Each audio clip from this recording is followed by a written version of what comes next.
All right, let's dive into it. How to find the right recruiting market and niche. A question I get every week during my consultation calls with those of you that are looking to start a recruiting business, even those of you who have owned a staffing or recruiting agency in a particular niche and just second guessing, maybe sales are down and you're just not sure if you're in the right niche.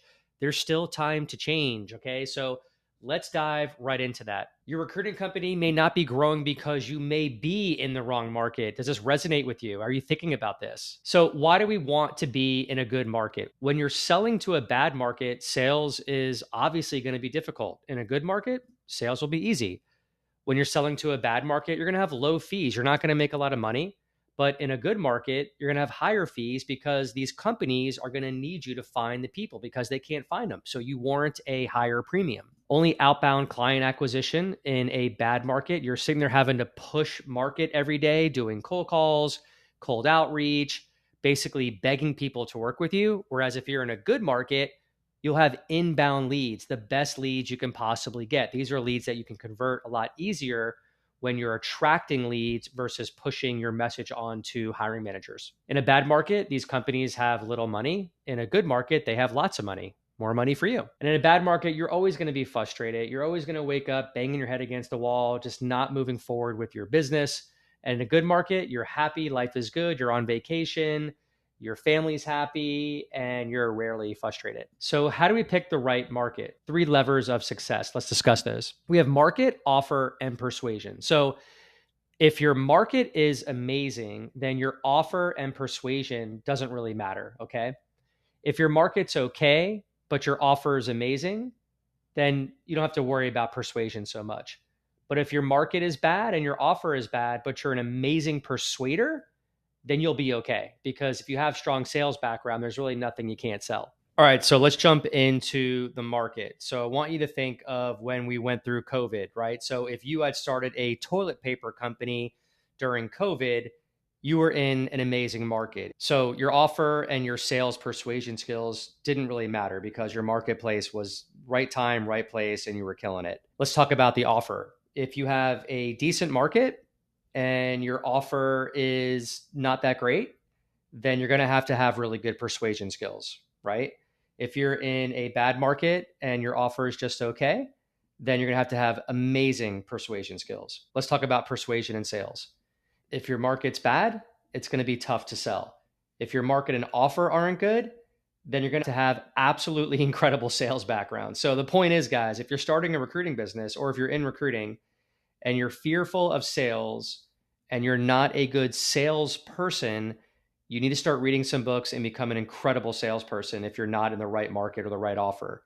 Okay, so those are the 3 levers of success. Let's talk about the 4 variables when picking a market. So we've got pain. Is your customer in pain? Do they need a solution? Do they need the medicine? A good example of this would be if you own a pizza restaurant outside a college university at 2 o'clock in the morning.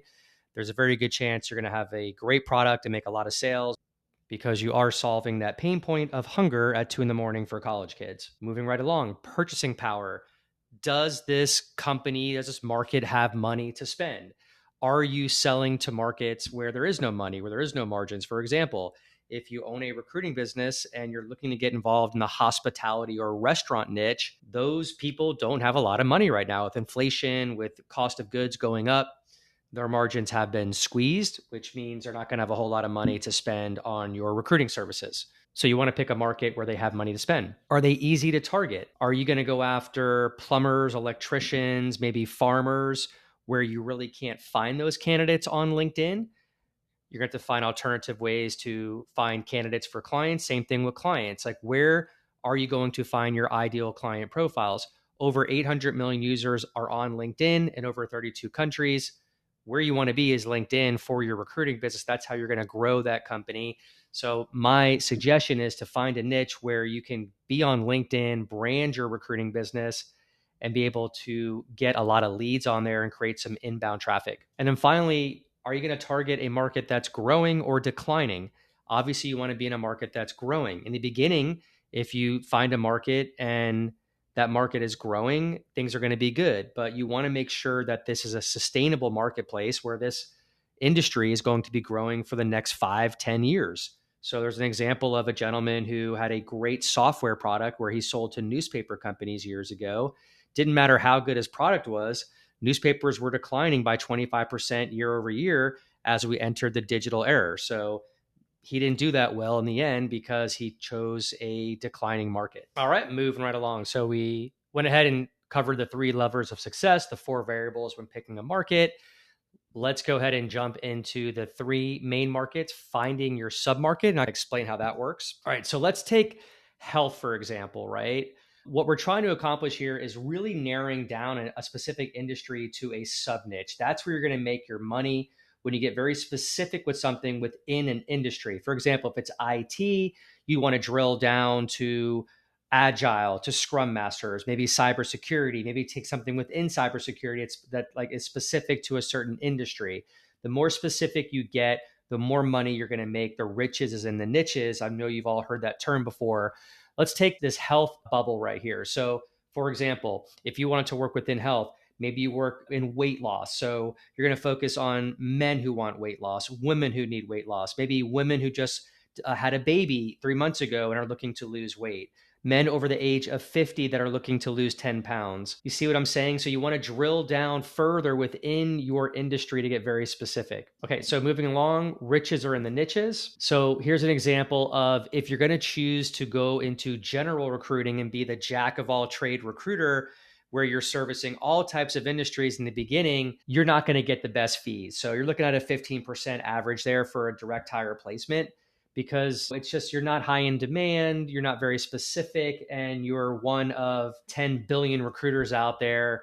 And most hiring managers already have relationships with recruiters just like you. So it's going to be harder to get in with them, and you're going to have a lower fee. But what if you were in manufacturing recruiting? Now you're getting a little more specific. You're getting a little more dialed in with your offer. So you're going to warrant a higher price of around 18%. Okay, what if you wanted to place engineers in manufacturing? So now you're getting even more specific and getting more dialed in with an industry and an area and a specific skill set that's going to be higher in demand. It's going to separate you from other recruiters. Now you're going to warrant a fee between 20 and 25% of a direct hire placement. And finally, recruiting for aerospace engineers. Here you go. Here's where you start making a lot of money. So this can warrant you a 25% plus to even 30% fee. And I'll give you an example. I've been in the wireless telecom recruiting niche for many years. Back in 2015, I broke into a technology called DAS, distributed antenna systems, also small cells. These are the poles on the streets that you see with the big bubble on top that are basically extensions of cell phone towers. You see how specific I got when I narrowed my recruiting offering down to those specific skill sets or silos within telecom. That's when a lot of money started coming in and a lot of demand, and I was able to basically call my price. All right, guys, so there you go. I hope that helped you in deciding which niche you want to go into, or if you're currently in a niche and things aren't just going the way you want them to go, it's never too late to switch over to one that could be better for you. Guys, with the evolution of AI and using ChatGPT, you can do a ton of research on ChatGPT to see which industries are booming right now, which ones are trending. I would go there first and type in some queries. Let ChatGPT know that you're starting a new recruiting business. Which niche should I get into? And just narrow your commands down. That's a good place to start if you're just not sure where to get into. But hopefully this baseline right here gave you an idea of a direction where you want to go. So if this helped you at all, go ahead and smash the like button, guys. Subscribe to my YouTube channel. There's 2 buttons below. One is going to be a link to book a call with me to learn more about how you can launch your recruiting business. And the second one is a link to join our free recruiting training community. Thanks, guys.